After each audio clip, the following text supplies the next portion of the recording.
Hello, good morning everyone. Good morning Canada, good evening Philippines. So ngayong umaga i-share ko sa inyo yung healthy breakfast ko. So galing pa lang ako sa trabaho. So night shift, hindi tayo pwedeng kumain ng heavy meal. So kailangan medyo light lang siya pero very healthy. So yung breakfast natin. So gaya sa akin na medyo tumataas na yung sugar sa katawan natin, kailangan medyo maingat tayo. So isi-share ko sa inyo para mapanatili yung lakas ng katawan natin at saka yung maintain ng sugar sa katawan natin.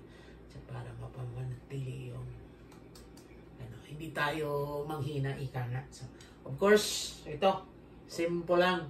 Meron tayong strawberry. Inugasan ko na yan, strawberry.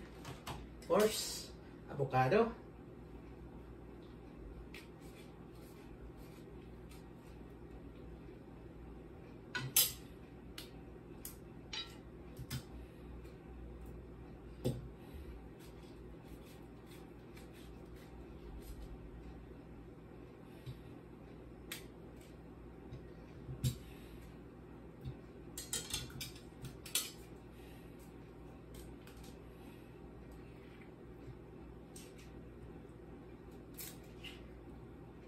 So, importante ito sa katawan natin ng avocado kasi napaka-sustansya nito at saka mababa ang nito ang ang asukal.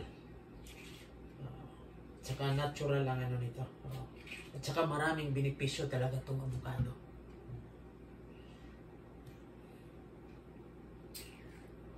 So, gumamit ako dito ng 2 pirasong avocado. Kasi hindi naman kalakihan.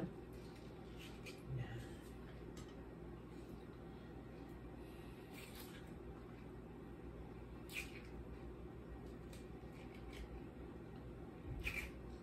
So mga kagaya natin na medyo nagkakaedad na, kailangan maingat talaga tayo sa katawan natin. Of course, mayroon ako ritong sweetener. Hindi ito asukal. Sweetener ito na artificial sweetener. Ang tamis nito ay galing din sa fruits Splenda. So pwede naman din kayong gumamit nito. Depende. So of course, meron tayong milk. Ipo-focus ko to sa inyo. Silk milk. Yeah. Almonds. Unsweetened na rin siya. Yeah. Yeah. Unsweetened, non-sucrose. So, yeah. Unsweetened na rin.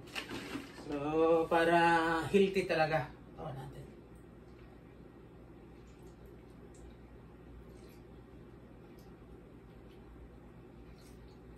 Yan.